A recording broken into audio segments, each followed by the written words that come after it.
Hey, this is Tom Glavine, and you're listening to Out of Left Field on The Grueling Truth. Hey, guys, welcome back to Out of Left Field. Graham and Chris here with you again. Another crazy week in baseball. A lot of stuff to get to, some good, some bad. Scooter Gennett launches 4 dingers and a 5-for-5 night for the Reds. We will touch on that. That's going to lead off the show today. Also, some news coming out of Chicago and Tampa Bay. Some heavy news dealing with Norris and Addison Russell, which we will get to as well. Plus, some upheaval in the Cardinals system. And then is a pitch clock possibly on the way into Major League Baseball next year. Plus, we'll go behind the mask. And as well, we will bring you the backstop or defender of the week. Not going to give away which one it's going to be, but as we put the ball in play, the aforementioned Scooter Gennett had a 5-for-5 night 4 days ago on June 6th. Launched 4 home runs, a single to start off the game, goes 5-for-5. I believe had 10 RBI in that game. Just an absolutely monstrous game for him, and a 13-1 drubbing of the Cardinals. And Chris, you mentioned that you had seen the headline on one of the articles. It just made me start laughing. But I mean, and this is a guy who you don't expect to have the headline of a 4-homer game next to his name. But then when you actually look at the rarity of this feat, it just goes to show you how big it is to be able to hit 4 homers in a game and what it means in the record books in Major League Baseball. Oh, definitely. Yahoo Sports had a headline, the headline that you're talking about, that said that Scooter Gennett, all 5'10", 185 pounds of him, is now standing shoulder to shoulder with Major League Baseball's greatest hitters, which is incredible. He's not a guy that you picture being your typical power hitter. He is a slender, short guy. He's fast. He hits the ball well, but I don't think anybody ever pictured him to end up on this list. This is a list that marks the number of people who've accomplished a feat that is more rare than a perfect game. Perfect games, we attribute a whole lot we give it a lot of weight when somebody throws a perfect game because it requires so much concentration, so much luck, really. Scooter Gennett's accomplishments, in my opinion, require just as much concentration and just as much luck. I mean, you still have to get those pitches and be able to do something with them. So for him to go 5-for-5 with 4 home runs in a single game is pretty incredible. Undeniably. And like you said, 23 perfect games. I want to kind of quantify some of the big happenings in a game that obviously we've seen happen before and give an idea of where it's at. Thus far in history, there have been 711 triple plays turned. 307 players have hit for the cycle. 296 pitchers have tossed a no-hitter. We've had 23 perfect games. 17 players have hit for the cycle, have hit 4 homers in a game. And then 2 players have actually hit 5 homers in a game. One was Nate Colbert, I believe, in 1972. And then some guy named Stan Musial. So might have heard of him once or twice. Stan who? Stan Musial. Oh, yeah, I think I've heard of him once or twice. Guy. The only time I ever hear that name is when they're listing the best players who ever played the game. So yeah, exactly. So Gennett, though, his first year with Cincy, he'd been with Milwaukee since 2013, broken the bigs at the age of 23. The impressive thing is a real decent hitter, hit 324 his rookie year. That was only 69 games. This year, though, hitting 306, slugging 565. He has 7 dingers, which is just, 7 home runs. It makes you wonder, where did all those 7 I guess half the home runs came in one game, if you think about it. But 2 triples, 7 doubles, 38 hits. The kid is, he's not going to be a long-term power guy. But in 5 years, when your batting average is a career 281 average, that's not too shabby. Obviously numbers are going to be a bit more inflated right now because of that game, but still a guy who hits right around between the 270, 290 mark. That's not too bad for a kid who's at 27 into the prime of whatever his career is going to be. It's something good to see, and it's something that the Reds need to have if they're going to try and begin to make some sort of ripple in that NL Central in the years to come. So there's a bit of a cool story associated with this 4-home run game, because I don't think that any of us can deny that this is something that's going to launch Scooter Gennett's name into not only into the history books but into fame, at least for a short period of time until he gets to that "what have you done for me lately" point, which is 2 weeks from now. But you're being nice. But when Scooter Gennett was 9 years old, he gave his teacher a baseball, and on the baseball he had signed it, and he had written, "Keep it, it'll be famous someday." And of course his teacher was like, "Well, okay." So she kept it on her shelf in her classroom for the next 20 years or whatever it was until she retired from teaching in 2009. And she put it in a box, and she put the box in her garage. And then in 2013, she pulls the box out, and she's like, "Well, this is old teaching stuff. Should I throw it away? Should I keep it?" So she goes through it, and there's the baseball. So she put the baseball up again, and now Scooter Gennett bangs 4 home runs in a single game, becomes only the 17th player in the history of Major League Baseball to do it. His name is famous, and here this teacher of his from 3rd grade has a baseball with his signature on it and the promise, "Keep it, one day it'll be famous." I just thought that was a pretty cool story. No, I actually had seen that as you were talking about it, and that is a neat story, and it's great for him. On the flip side, though, the problem, the team that it was horrible for, is a team that right now is seemingly in massive upheaval. We went over the standings last week. Not a whole lot of change, really. The majority of everything is still pretty much in the same area as far as our top teams: the Yankees, the Twinkies, the Stros on top in the AL, then the Nats, the Brew Crew, and the Rockies are 3 games up right now on the Dodgers. That's been the biggest change right now, as the Rockies are 8-2, Dodgers are 5-5 in their last 10. But I believe you used the term dumpster fire off the air. And when you first said that, I was thinking to myself, well, it can't be that bad, right? It can't be dumpster fire bad. But when you look at what we expected this team to do this year, who we expected to really make a run at the Cubs this year, and who this team has been perennially for the last decade or more, dumpster fire might be an apt description of what's going on right now. I've been on record saying I always have felt, at least within the last 7 seasons or so, probably you could say even the last decade, that the Cardinals have been the San Antonio Spurs of baseball. They're a team that has a tradition. They do it the right way. You don't normally hear a lot of crap coming out of there. They keep their heads down. They just grind it out, and they go. And I don't know what is going on this season with that team, but something's not right. I mean, pitching seems off. Every pitcher they have is an ERA over 3.3. Carlos Martinez right now is sitting at 4-5 with a 3.34 ERA. Besides him, everybody is at 3.5 or above. I mean, we're used to Adam Wainwright being, an ace on that hill that you can always turn to. Michael Walker, we had seen for so long, like, okay, hey, no worries, we're good to go here, and it never worked out. They picked up a guy in Jonathan Broxton in the bullpen. He ends up getting released, and they've had guys on that team for a while.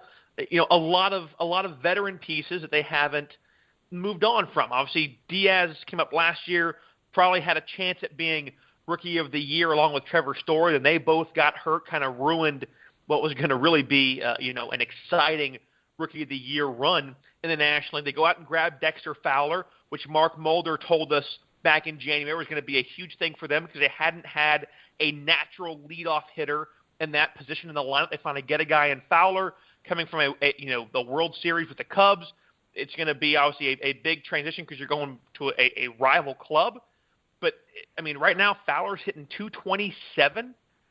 they DFA Johnny Peralta and make a ton of shakeup with the coaches and that kind of stuff. It makes you wonder what's actually happening here. Some are saying Matheny should get fired. I disagree, but I'm curious where you're at with this. Well, I don't think that this is something that a bad start, a bad first 50 games is where we start talking about Mike Matheny's job yet. Well, we're about 60 games in.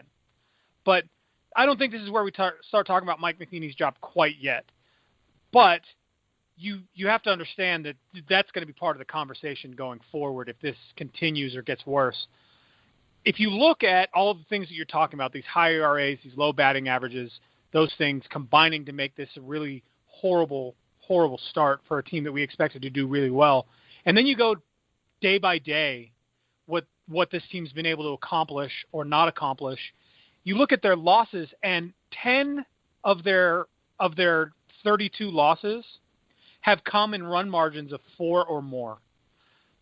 9 of them in loss margins of 5 or more, and half of them in loss margins of 7 or more runs.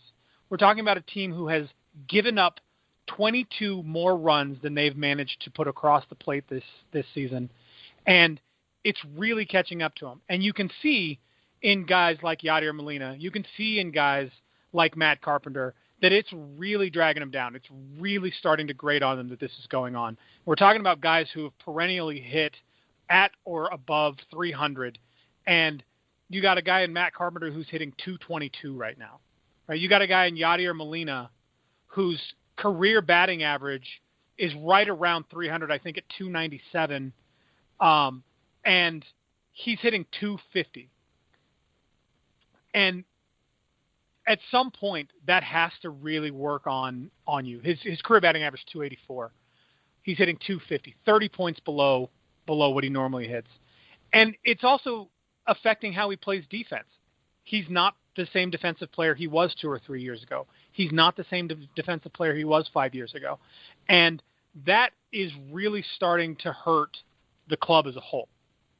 And let me correct myself. I was looking at the wrong I was looking at the wrong stat on my sheet.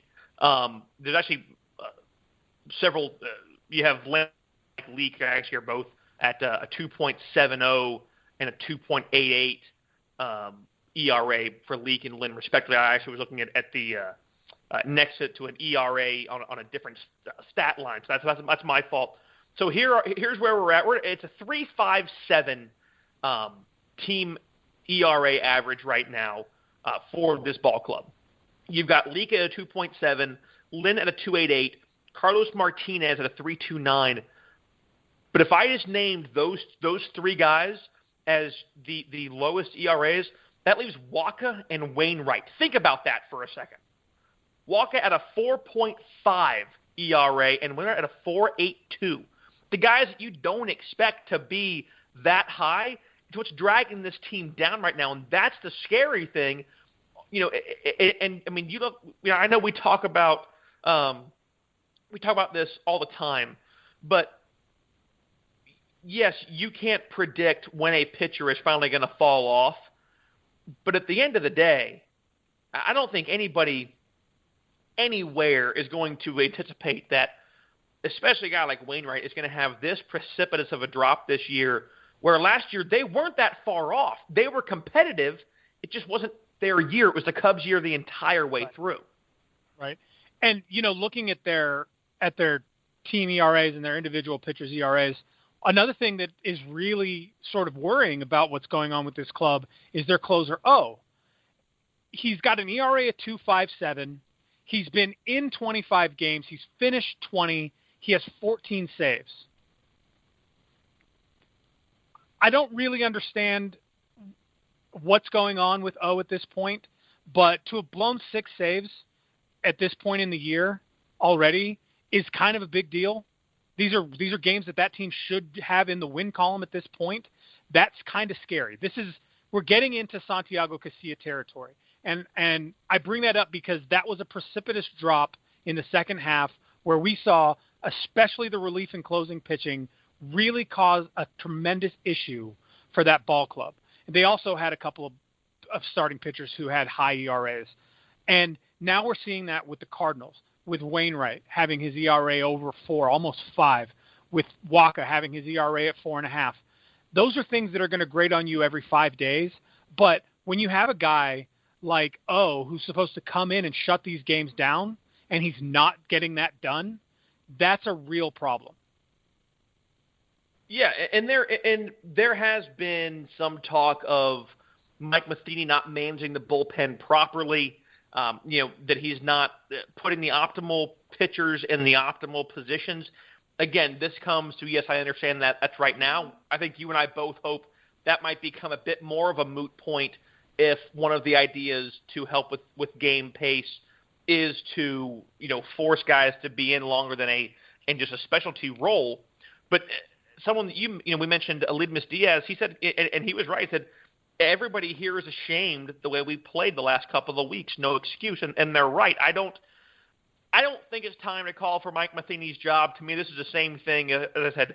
The Spurs have a poor season and finish 3rd or 4th, or they're struggling, and then you fire Popovich. You're not going to do that. But they did make changes. They DFA'd veteran infielder Johnny Peralta as Colton Wong came back from the DL. Problem with Peralta is really there wasn't a place for him. Jed Jerko is going to be at 3rd, Diaz at short, Wong at 2nd. Paul DeJong is a rookie. He's going to end up being the utility guy, which unfortunately it makes sense because the way Peralta had been playing, it wasn't anything really impressive. We were looking at a guy who was batting really just over the Mendoza line. His slugging percentage was the exact same as his batting average. It wasn't anything impressive to see.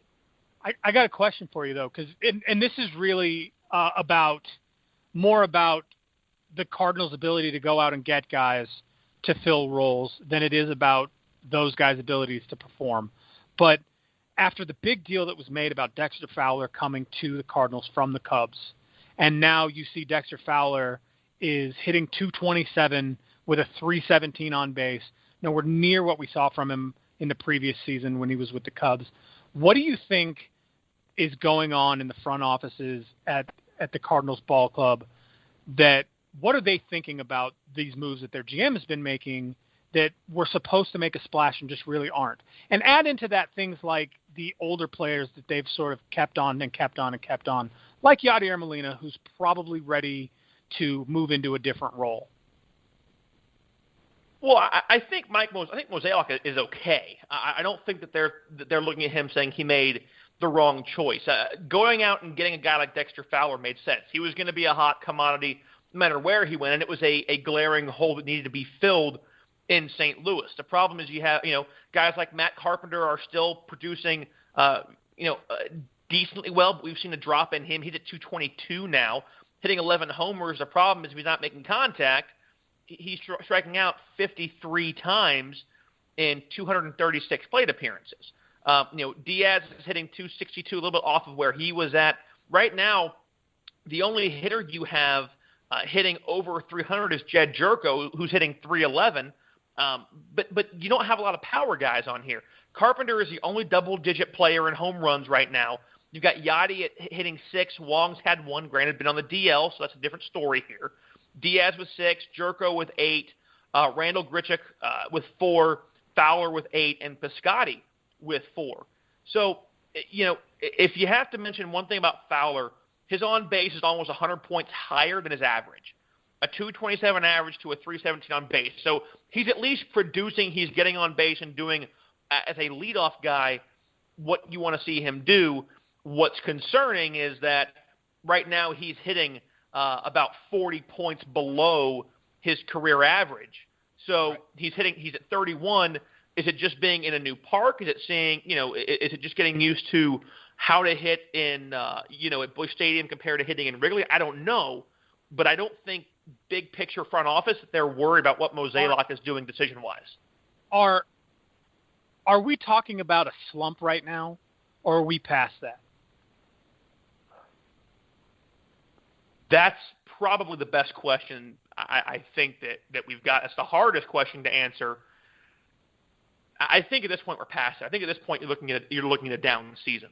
because the way that Waka and Wainwright are pitching, who needs to be the anchors of that rotation, we're not seeing anything getting better there, right? And that's as the same way that we talked in the past about the Baltimore Orioles.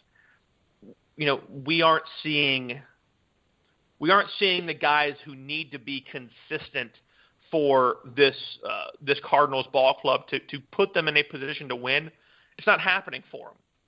So, unfortunately, I think we're at the point now where this is going to be one of the very rare seasons. I hope for this ball club where they're just down. It's just not happening.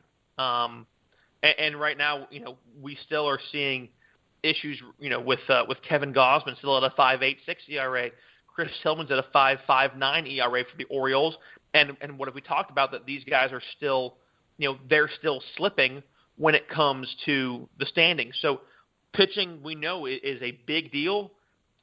I don't think that there is a possibility at this point now for the Cardinals to recover, especially if the Brewers keep playing as well as they are. You and I both are expecting the Cubs to heat up and obviously make a hard-charging run at that NL Central division. There's no doubt to me the Cardinals are going to be on the outside looking in. The question is, how far outside are they going to be? These guys are playing for positions. Matheny is going to know he's managing for his job, even though I think the hot seat is too early for that right now. One bad year is not a reason to fire a manager who has, has been in great positions for that club for a long time. Right. But it's not going to end well for those in St. Louis. I agree. I can only agree. But all of this having been said, and yes, I think that your qualifier of this as a dumpster fire is apt at this point. Doesn't mean that individual guys aren't having good individual games, good individual weeks, right? There's still good things happening occasionally with this ball club. They're still occasionally winning games. I mean, they have 27 wins on the season.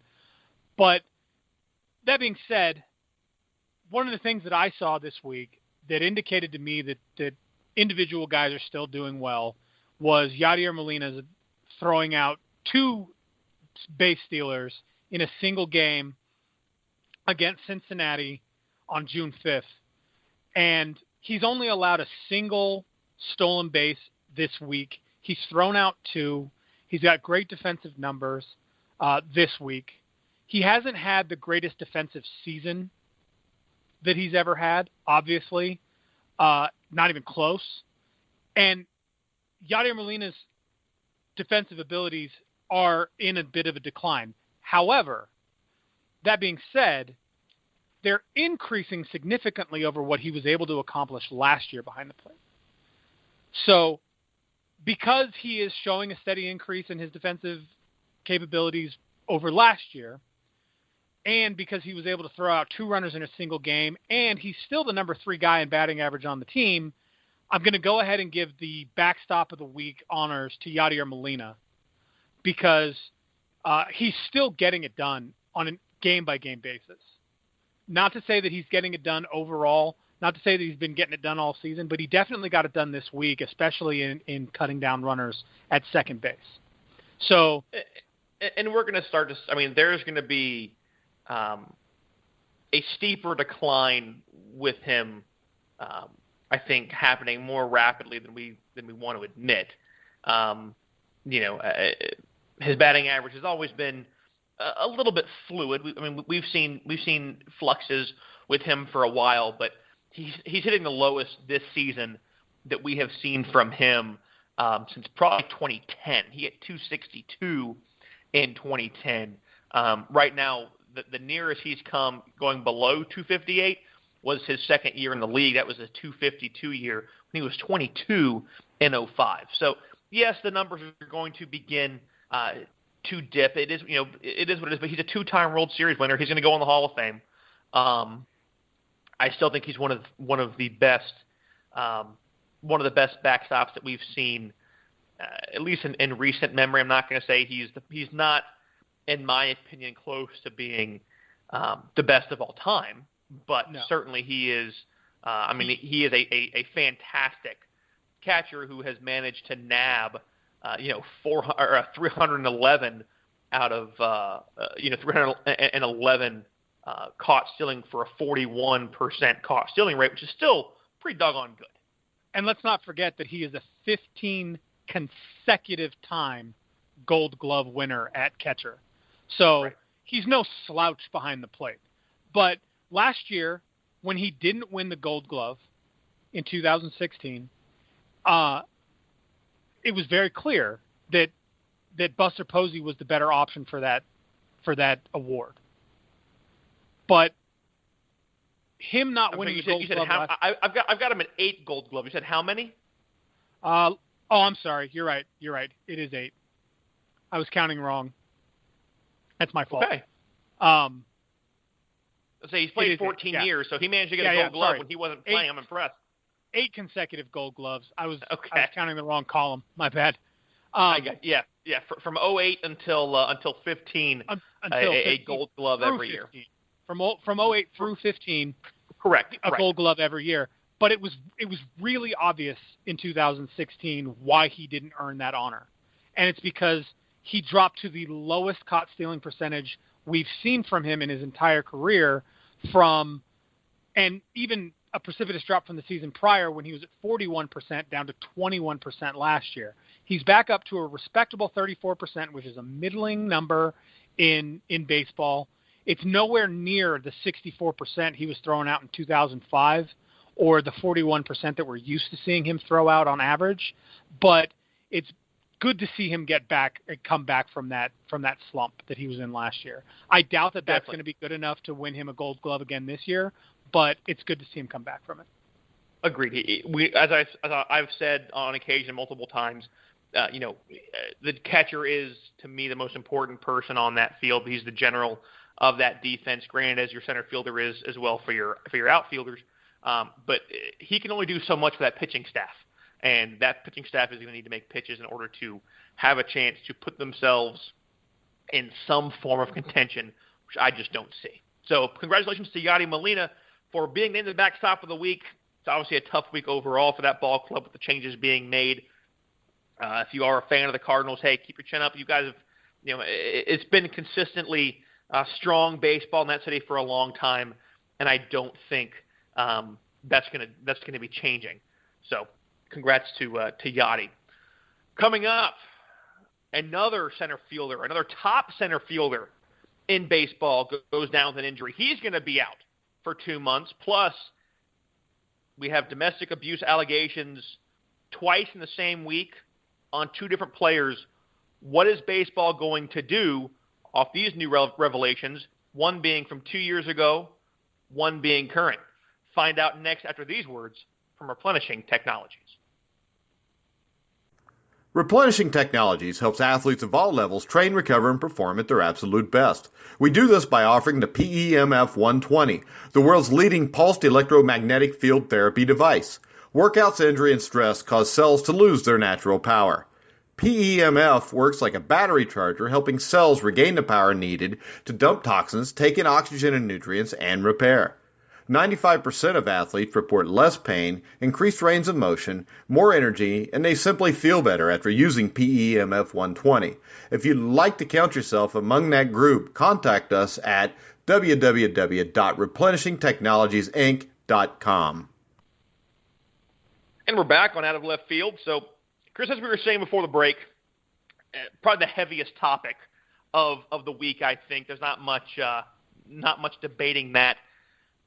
Twice this week, we get word in the news that 2 players, Addison Russell, the World Series winning shortstop for the Chicago Cubs, as well as Tampa Bay Rays catcher, the journeyman of the offseason, Derek Norris, have come under pretty strong fire for allegations that they have been physically and in some cases verbally and emotionally abusive to a significant other, Russell's wife, Derek Norris's former fiance. Now, again, we're going to stress this first.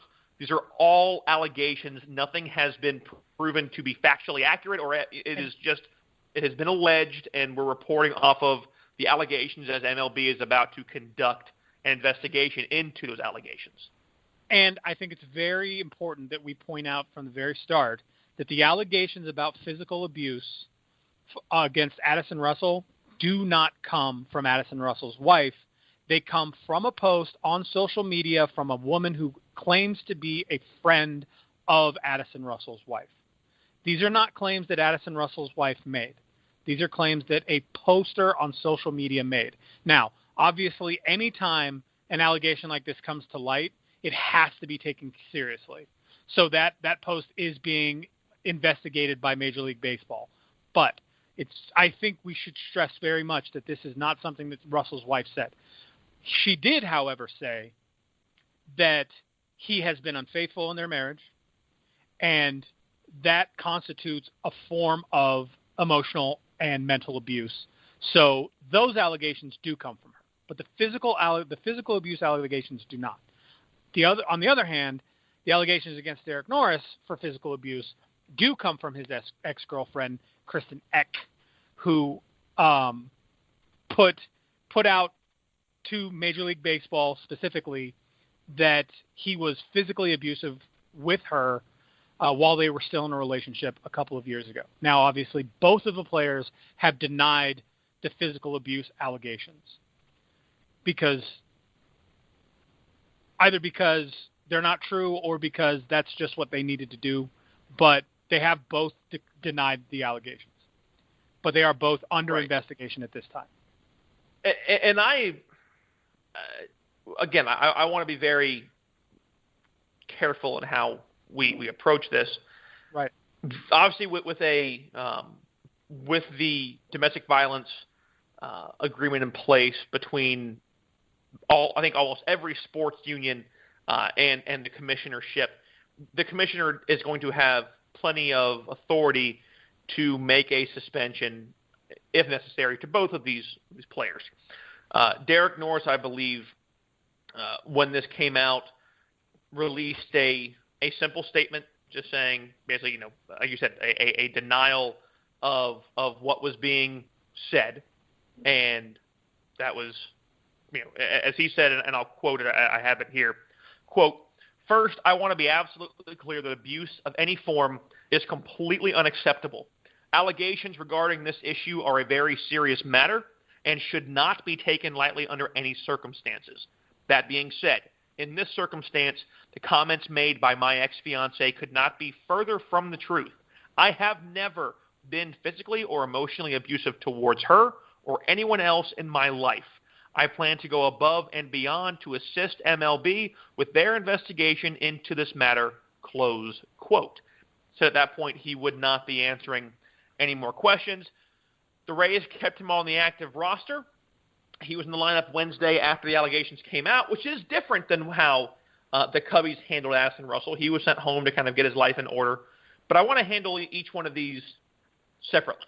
What was said in this post, which I think we've all seen social media posts where people have been in situations that are negative, detrimental, whatever it may be, and then down the road, year, 2 years, multiple years later, when you can look back on that and realize the situation that you got out of, you're thankful for that, and you look at that as an experience in your life to learn, and you want to reach out to people who may be in the same situation so they won't be scared to do what they need to keep themselves safe. My only issue here with the idea of a suspension, and that is it. I am speaking strictly on the idea of a suspension to Derek Norris, is that if we were looking at this in the idea of it being criminal in a court of law, this would have passed the statute of limitations. So at what point does the commissioner still have the ability to go ahead and suspend a player for an allegation that is said to have happened over 2 years ago? at the end of the day, if this is domestic violence, as it would be in Florida, is a misdemeanor, at the end of the day, there is a domestic violence aggravator to it, but it is simple battery, as quoted in the Florida statute book. The statute of limitations on this misdemeanor have passed. So my only argument would be, do you still suspend a person for something that happened 2 years plus ago outside of the legal statute of limitations? If the investigation comes back to show that there was substance behind what Miss Eck alleged on her Instagram and social media pages. So the only way that I can answer, I don't know what Commissioner Manfred's going to do. I can only tell you what the precedent is. And the precedent is this. Major League Baseball's domestic violence policy took effect 2 months before the incident occurred. And that domestic violence policy does not require arrest, criminal charges, or criminal conviction to result in discipline from the league. That is verbatim from the domestic violence policy. It requires none of those things. So whether or not he is going to discipline Derek Norris for this incident, if it does come out that this is actually what happened, I don't know. Whether or not he can, absolutely he can. But my question is, do you agree with a suspension to him when we are 2 years removed from when this is alleged to have happened? So now we're getting into my personal feelings about violence and domestic violence and battery are. So not your feeling. You and I both agreed that regardless of if you're asking me if I agree with him getting suspended, that's going into my personal feelings. My personal feeling is that if this is true, if he was physically violent with another person, then that shows some deeper level of issue. And I think that the inability for him to restrain himself from physical violence is something that needs to be dealt with. I don't know that I agree with a suspension from the game. Now, if this becomes a pattern of behavior, then absolutely, not just a suspension from the game, but removal from the game. I don't think that domestic violence of any kind, has any place in baseball or in football or in basketball or in hockey or in any other sport. And I don't think that those players who commit these crimes should be given the privilege of playing that sport and earning millions of dollars to do it. However, I do think that if this comes to be true, then the domestic violence policy, which really only calls for the player to undergo treatment as far as psychological treatment and compliance with any court orders, that should definitely be instituted. I think that this shows the possibility that there is a deeper-seated issue, and I think he should submit himself to the psychological evaluations, counseling sessions that are required by the Major League Baseball domestic violence policy. Absolutely. And I think you and I are much more in accord with that. I think that if this allegation has come through and there is some semblance of veracity to it, regardless of there had been a fight and we got angry and he put a hole in the wall, or something happened, that being able to, we talk so much about, as you said, a privilege to play a professional sport and to make millions upon millions of dollars. They also have access to very, very good doctors, mental health doctors, whatever it may be, and that talking to someone to work those issues, if they're there, I don't know Derek Norris, I don't know Addison Russell, but if they're there, yes, that would be a good thing. I understand the idea that punishment for these for this type of behavior is always warranted, that it's you shouldn't hit another person regardless of male, female, whatever.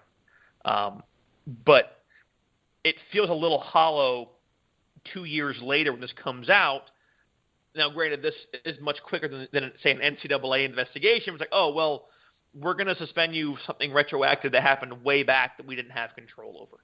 That's the only thing that kind of gets me a little bit off on that. But again, it is in no way me condoning in any way any form of physical, verbal, or emotional abuse to anybody.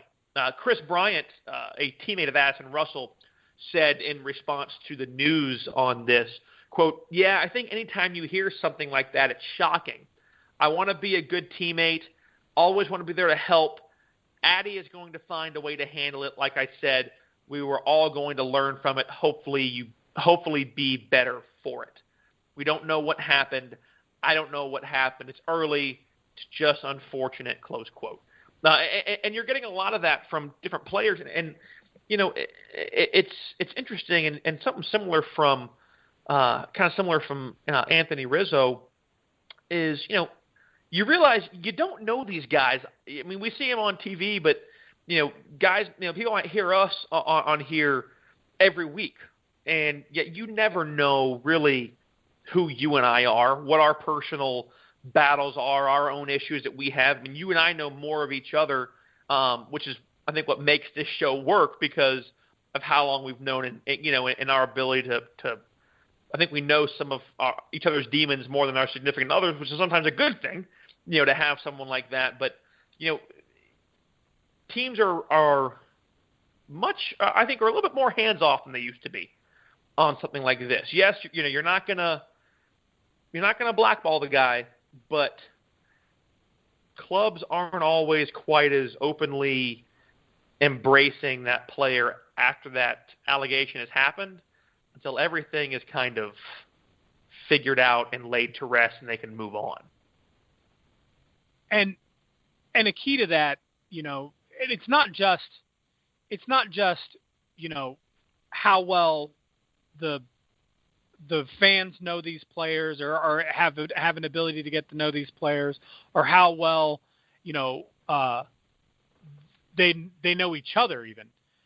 One of the key things is, and I think that Anthony Rizzo really framed this the best, is that outside of the clubhouse, they don't even know each other. It's like outside of the clubhouse, he says, quote, "I love Addison and we have some really good memories together, but I don't know what's going on outside of this clubhouse." So that frames that idea perfectly, is that there's not a continuity or between these guys in the ballpark and out of the ballpark, right? They're not together every moment of every day. When they're with their families, they're on family time because they have so little during the season. So it's one of those things that, you know, you hate to see this, even allegations of this, true, untrue. You hate to see this happen. But I think, to be honest, it's important that these allegations do come to light, because I would hate to see a situation occur where people became afraid of bringing these allegations to light because of either fear of damaging a career, fear of reprisal, fear of any of the many things that people might be afraid of. I don't want to see that culture in Major League Baseball or professional sports in general. But you can't deny that this has become an issue in professional sports, not just baseball, but in professional sports in general, because football has a problem. Basketball has a problem. Football and basketball have a huge problem. They are by far leading the arrest record for domestic violence in professional sports at this time. And you don't want to see that. You don't want to see it in any sport. But at some point when it becomes so regular, it becomes such a big deal, and thankfully in baseball it's not, but when it does become such a big deal, you have to see the professional sports leagues step in and take some sort of action against these allegations. They have to be investigated. They have to be investigated fully. And if they do come to fruition that this is in fact what happened, then punishments have to be handed down. Agreed. And there's no again, no doubt in my mind that I can't say, I don't know about the punishment. Like I said, for Norris, I'm not trying to excuse what he did. My thing again just goes beyond that time frame. But regardless, if something is found out, then yes, they need to be required to see somebody to try and work through the issues that led to that type of behavior. If it turns out that Russell is in fact guilty of this, do you agree with the suspension in that case? Yes. Because this is coming out, it happened here, hey, this is what happened, here it is, here it goes. Again, to me, at the end, it doesn't... Now, football's taken a hardline stance, sort of a hardline stance against this, right? We saw that a couple of years back with... like Greg Hardy? No, the other guy, the Ravens... defensive player that was banned from football. Yeah. Ray Rice. Ray Rice. Thank you. So we saw that, but some of that rings hollow because there are a lot of people on active rosters, 14 to be exact, players on active football rosters right now who have been charged with, found guilty of, and punished for domestic violence, and they are still playing games. They're still playing football. So that harsh punishment against Ray Rice as a stance against domestic violence rings a little bit hollow with the NFL. Do you want to see baseball take that hard line of a stance against these guys, or do you want to see even something as hard line as the PED suspension rate, where it's half a season for the first time, whole season for the second time, your rest of your career for the third time? Is that how hard line you want Major League Baseball to get with domestic violence?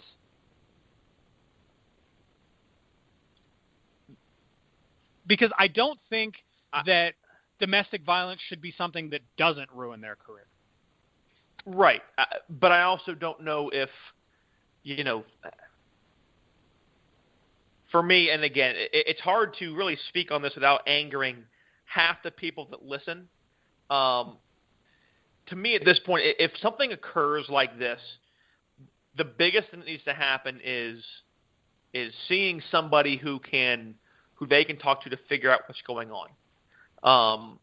I have a hard time hearing, hey, it just came out 2 years ago now that someone put an Instagram post up about you, and now that we've heard this, now we're going to talk about it, and well, you did it 2 years ago, so now you're going to be suspended. In Norris's case, right? Right. And something like Addison Russell, like this. Well, yeah, hey, this is what's happened here. This is said to have been. We've done the investigation, and it's either been proven or disproven this has been happening on a regular basis. Then yes, I have no problem with that. I think you will have a very hard time getting players to agree. There may be an extra step or two. It may be a month and then 2 months and then a season and then your career. I don't know. I'm not trying to say, make it easier for them to do it. The idea is that this punishment is to hopefully make them realize. I don't know how you don't realize already that this is wrong. I just don't think you're going to get a group of people to agree to have a suspension hierarchy in place that is almost almost mirroring that of the PED suspensions that are currently happening in professional baseball. So let me ask you this then, because this is a big part of this discussion. We agree that they need to, if this happens to any player, then they need to get help, right?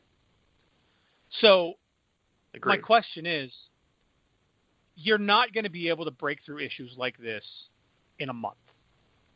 You're not going to be able to break through issues like this in 2 months. If you suspended a player for half a season, 82 games or 81 games, right?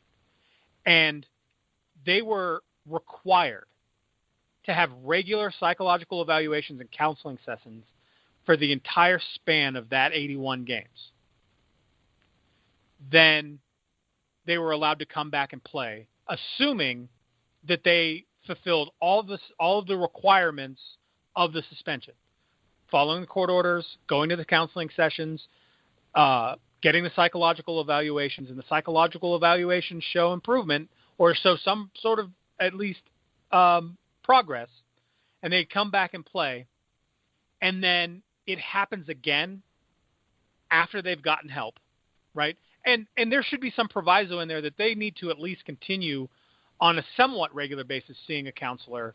But then let me ask you this. Do you force them to see this counselor this long without pay? Are you suspending them a half season with no pay while they do this? Because if that's the case, and you're then, as Major League Baseball commissioner, you're telling a team, I'm taking this guy from you for 3 months.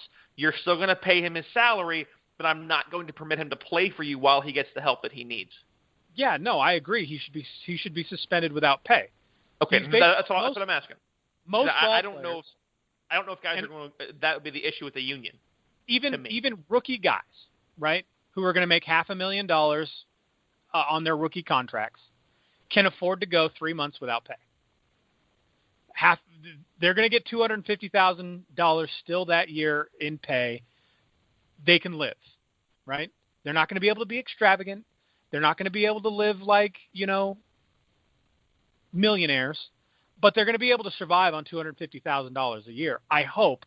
Otherwise, I don't know what we're really discussing here. But you suspend that player without pay. However, you do provide the counseling. Right? The league provides the counseling. This is league-provided counseling. They are not paying to go to these sessions, but they are not getting paid to play baseball. And beyond that 3 months, there's still some requirement for them to at least maybe twice a month see a counselor on a regular basis to get continuing help for these issues, right? Something that still is league provided, but now they're getting paid to play baseball again. If it happens again after that, after counseling, after suspension, after loss of pay, don't you agree then that this is a really deeply seated issue and maybe a full season suspension is required? And that and maybe even an intensive intervention style plan where they go inpatient for a month at some sort of counseling center where they can get acute psychological care and acute counseling for these problems that they're having, because these are obviously psychological issues that cause them to be violent with other people. I think that sounds fantastic, but to close it out, I don't believe that a players union is going to agree to give the commissioner of baseball the authority to mandate mental health care for 162 game season for a player in order to be able to come back and play a game. If the alternative is to never play baseball again, I think it will. Because the alternative is if they refuse care, they don't play the game. You can't have these people with these problems, right? With these mental health issues that cause violence in their homes against their loved ones, to have the privilege to play baseball with no repercussions. It doesn't work like that. You don't get to make tens of millions of dollars playing a kid's game without repercussions for your personal actions. You must be held responsible for those actions. And if you can't overcome your violent tendency and not beat your wife or beat your girlfriend, then I'm sorry, you either get help or you don't play baseball, because it's bad for the league, it's bad for the sponsorships, it's bad for everyone. Sponsors are not going to continue to dump money into a person, team, or sport that allows this sort of thing to go on. You've seen how sponsors pulled out of individual contracts with domestic abusers and have continued to do so recently. Yes, that money does tend to get funneled back into the sport as a whole, but in order to maintain that, sports like basketball, sports like football have taken hardline stances against this. I think baseball needs to do the same, because baseball is in a precipitous situation right now. We've discussed this at length. People are using any excuse, length of the game, excuse after excuse to say that baseball is dying. And if this becomes a real problem in baseball, which, again, thankfully it hasn't, but if it does become a real problem in baseball, you're going to see a situation where sponsors are looking at the game and the game not taking a hardline stance against this, and they're going, why am I going to put my money into this when they're not willing to take a stance on the situation themselves? I understand, and it's a topic that at the end of the day is going to be way heavier than you or I are ever going to be paid to understand. But it is certainly a topic that we will revisit, especially once these allegations are completed and we find out what the outcome of the investigation is. Again, guys, I want to go ahead and stress that neither Chris nor myself are in any way okay, or do we accept anybody doing anything that is alleged to have happened here. And again, these are all allegations. This is simply just the way that that the suspensions may be handed down, and how much power does the commissioner have in this discussion. Neither are we assuming guilt on the part of either of these players. Exactly. I want to stress that from the very beginning. We are not assuming that these players are guilty. All of this is hypothetical at this point. These are allegations, and there's no proof in either case of guilt or innocence. Right, exactly. So this is Out of Left Field. Chris Ferry, Graham McGowan along here with you, part of the Grueling Truth Network. So happy to be a part of the Grueling Truth Network and MLB Mayhem sitting in with us as well. Again, at Grueling Truth on Twitter, the Grueling Truth Network on Facebook, and the gruelingtruth.net online. That's the Grueling Truth, where legends speak. And again, at MLB Mayhem on Twitter, MLB Mayhem on Facebook. And, of course, if this is something that I know a lot of people feel strong about, and hopefully if you guys are going to get a hold of us, you're not banging on us, but you're giving us what your opinions are. And we would love that, because we want to know, looking at this type of topic, what you guys think. How should something like this be handled? Should MLB look at making a harder line stance on something like this? Again, at Graham_OOLF, Chris_OOLF. That is our personal Twitter pages. Of course, the show is at OO Left Field and Out of Left Field with Chris and Graham on Facebook. Shoot us an email, ooleftfield@gmail.com. And also don't forget to head over, like, and have a little bit of fun on the Out of Left Field Facebook community page on Facebook as well. So we move from, unfortunately, one Ray in some trouble to another. And I mentioned this top of the broadcast. We've already seen Mike Trout go down last week with an injury from a slide. Now Kevin Kiermaier, who is widely considered to be probably one of the top five, if not maybe the number 2 center fielder in the game, especially in the American League for the Tampa Bay Rays. He has gone down after suffering a hairline fracture of the hip, which as someone who has dealt with multiple hip injuries, Chris, the cringe that I saw from you when I told you what it was just made me ache. And it's most likely he will need 6 to 8 weeks for the injury to heal before he even begins ramping up back to playing condition. It's going to be a minimum of 2 months, probably looking more like 3 months. Granted, the Rays are probably not going to have a chance to make the postseason, but it is difficult when you've got someone like a Kevin Kiermaier, who I think you and I were at least excited that if Trout wasn't going to be available for the All-Star game, we have someone who's this good to see a chance to start, be strong out there. He's been a huge piece for that Tampa Bay Rays team. Signed a 6-year, $53.5 million contract since this offseason, and now unfortunately goes down with that fracture to his right hip this past week. Just horrible, horrible thing to see, a guy who was hitting .258 with 7 dingers, 10 dubs, and a pair of triples. Yeah, and like you said, when you told me that he fractured his hip, I was visibly in pain just listening to that. I've had 2 hip surgeries myself. Hopefully this fracture is not going to require surgery on his part. Hip surgery And they aren't Army doctors, so he has that going for him. They aren't Army doctors. They're MLB doctors, so they're probably a little bit more, up there. Right. But I mean, even for the best doctors, even in the best of circumstances, hip surgery is a dubious prospect. So hopefully this turns into something that's just going to be a matter of him healing and coming back. But it does bear the question, or it does beg the question: who are we going to see play center field in the All-Star game this year? I mean, Mike Trout, I think, was the guy, and he's not going to be there. I mean, even if he's healthy by then, there's no way he's going to make his debut. Like you said when we discussed, there's no way he's going to make his debut at the All-Star game. No manager in his right mind would allow that to happen. And now Kevin Kiermaier's out. So I don't know. I'm looking at the list now of outfielders who are leading in the voting, and it's light on center fielders.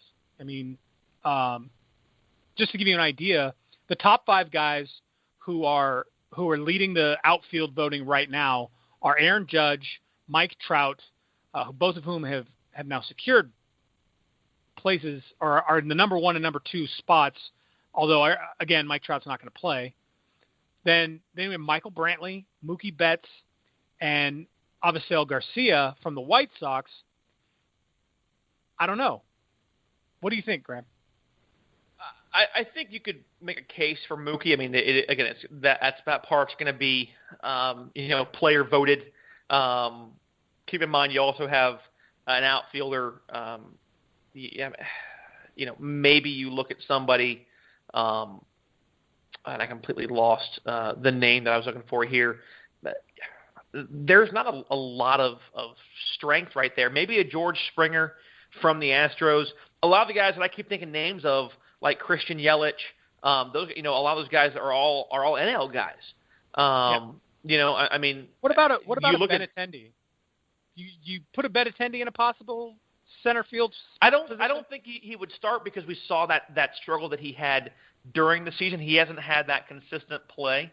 I would not be surprised to see maybe a Mookie Betts out there. The helpful thing at the end of the day is, we're kind of teasing what we're going to be doing here in a couple of weeks when we are going to give out our All-Star, what we think should be the starters, and of course we'll go over who we look at is getting snubbed before the game gets played. The helpful thing now is if you have a guy playing out of position, it's not going to matter, because this is all going to be, for good times. All for fun. But I don't know, man. I really don't know. I'd have to look through a little bit more. I hadn't really prepped. I didn't know you were going to go on the All-Star side of things of that question, so you caught me off guard a little bit. Beyond being bad for the All-Star game, which, again, luckily is just for fun this year, aside being bad for the All-Star game, this is really bad for the Tampa Bay Rays.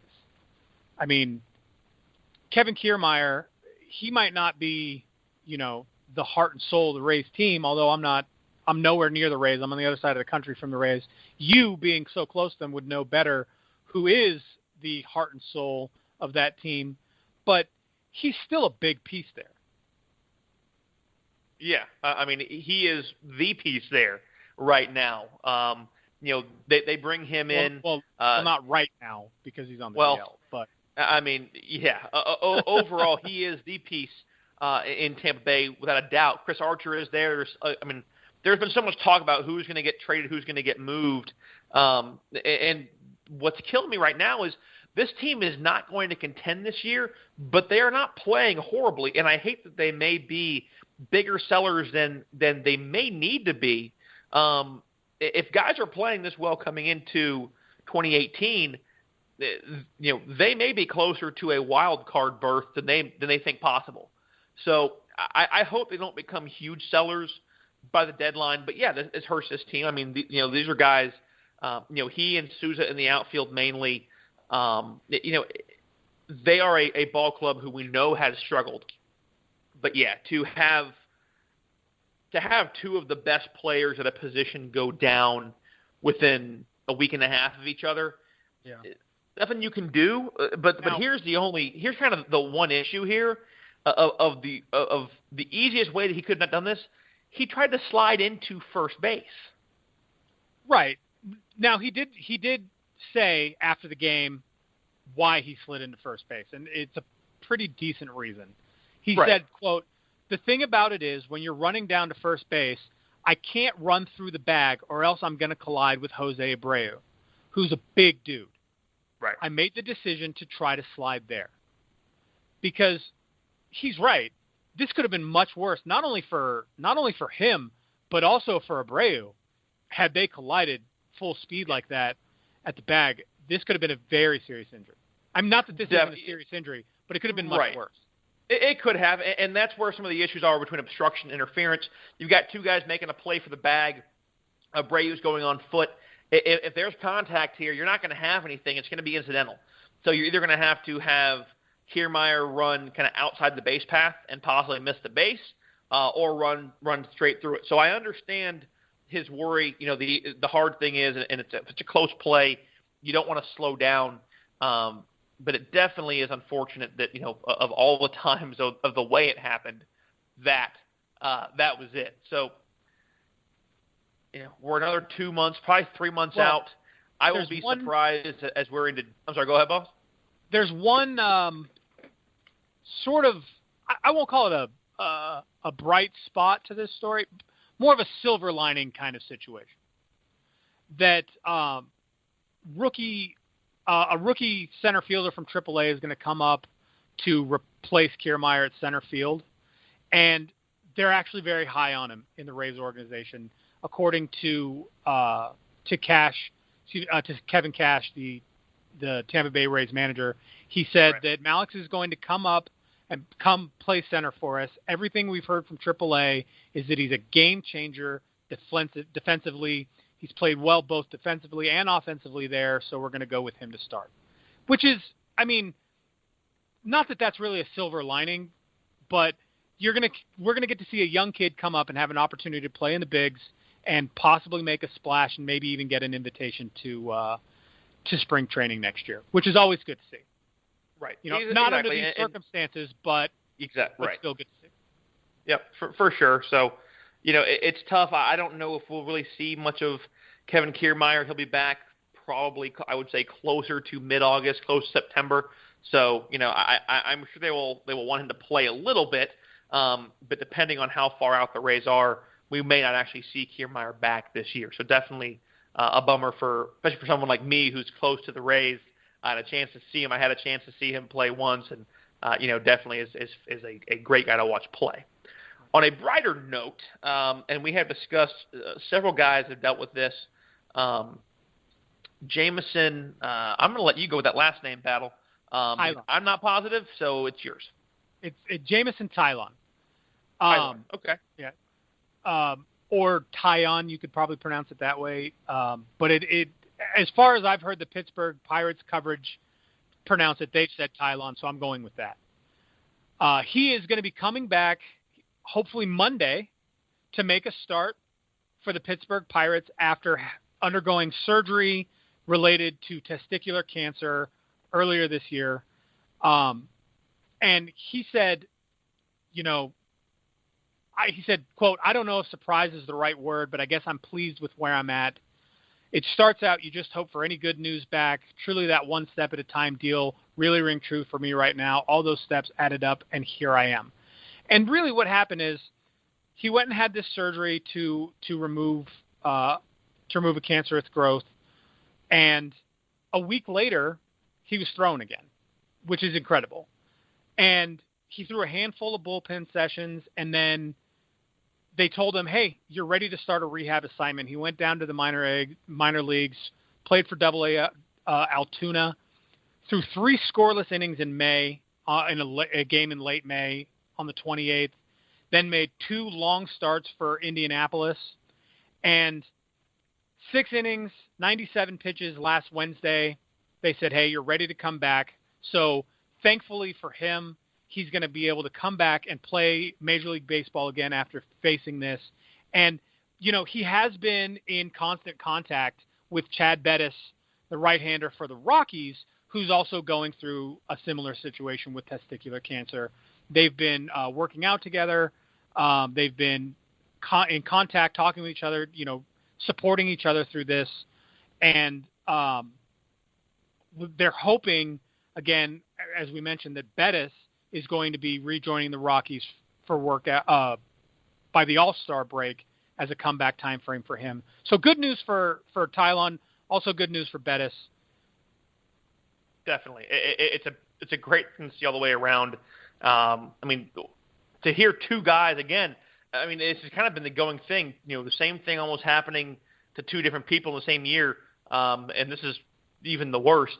And both guys, and Bettis having a recurrence and beating that. Everyone has had somebody that has been affected by cancer close to them.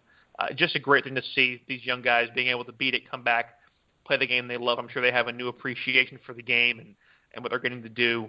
Again, groin discomfort, ends up going for surgery, what they suspect and later confirmed to be cancer. And like you said, he's back resuming baseball activities, and he's back at it now.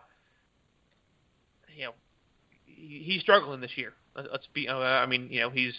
He's a 7.45 ERA, and this year it's not great through 12 starts, but it's one of those things right now that at the end of the day, you're excited to see him back, and my hope for him is that ends up being one of those resurgences for him that is just this is going to be a great thing for their season.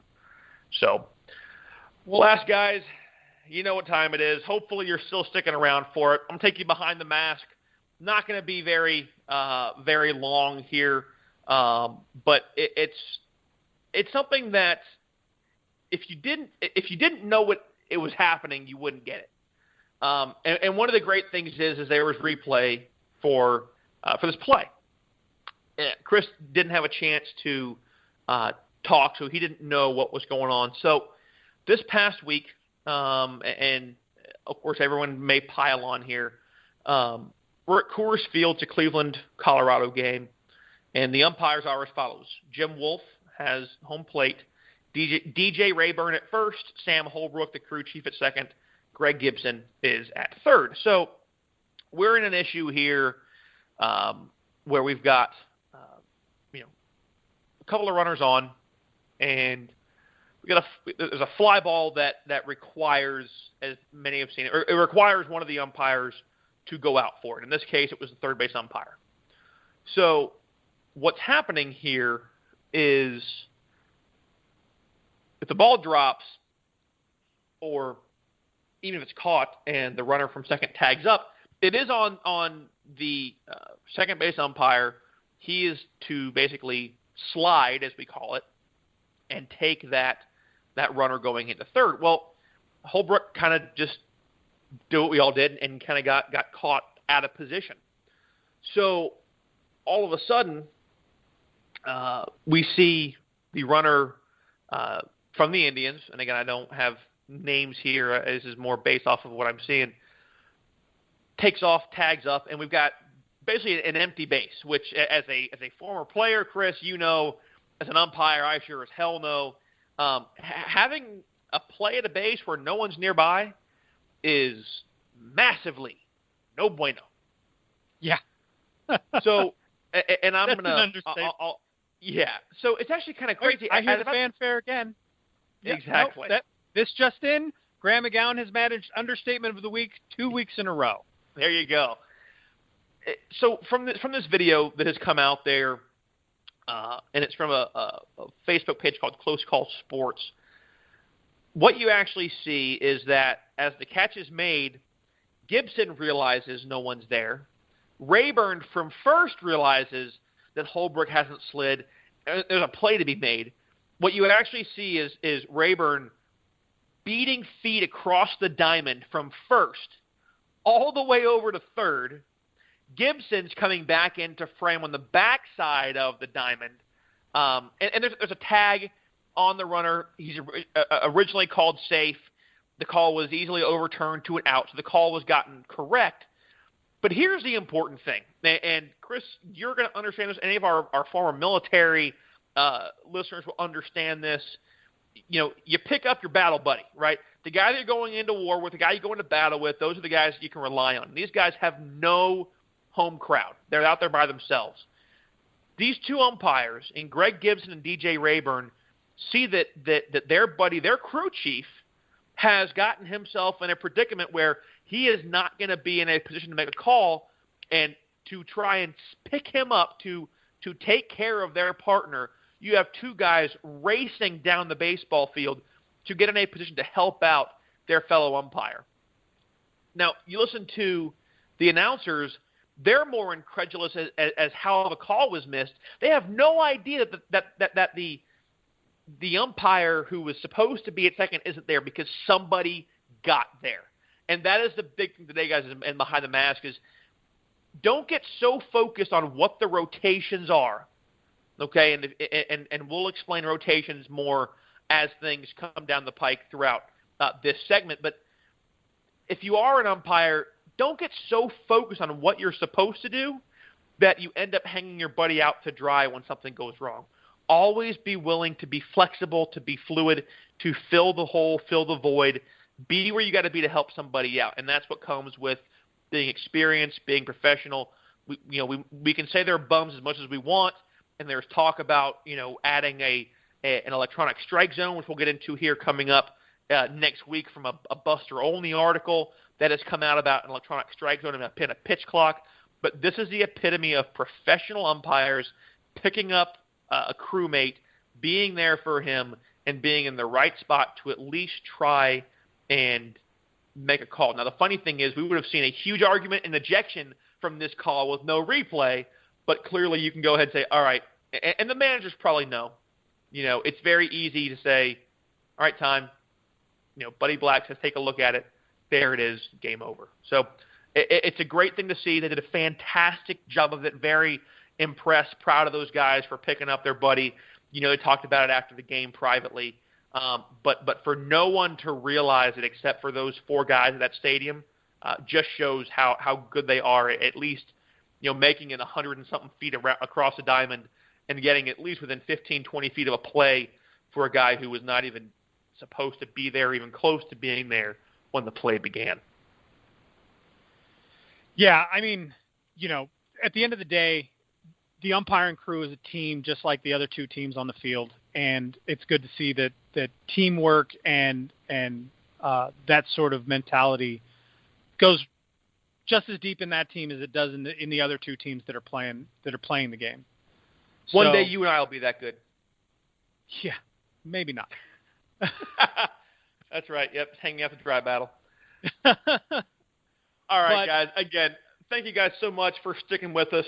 For Chris, I'm Graham. We appreciate it. Don't forget, check out all of our social media stuff at OO Left Field on Twitter, Out of Left Field with Chris and Graham on Facebook, the Out of Left Field Baseball community page, and, of course, our personal pages, Graham_OOLF and Chris_OOLF. Out of Left Field with Chris and Graham, brought to you by the Grueling Truth Network and MLB Mayhem. Guys, thanks so much for sticking with us. We'll look forward to seeing you next week.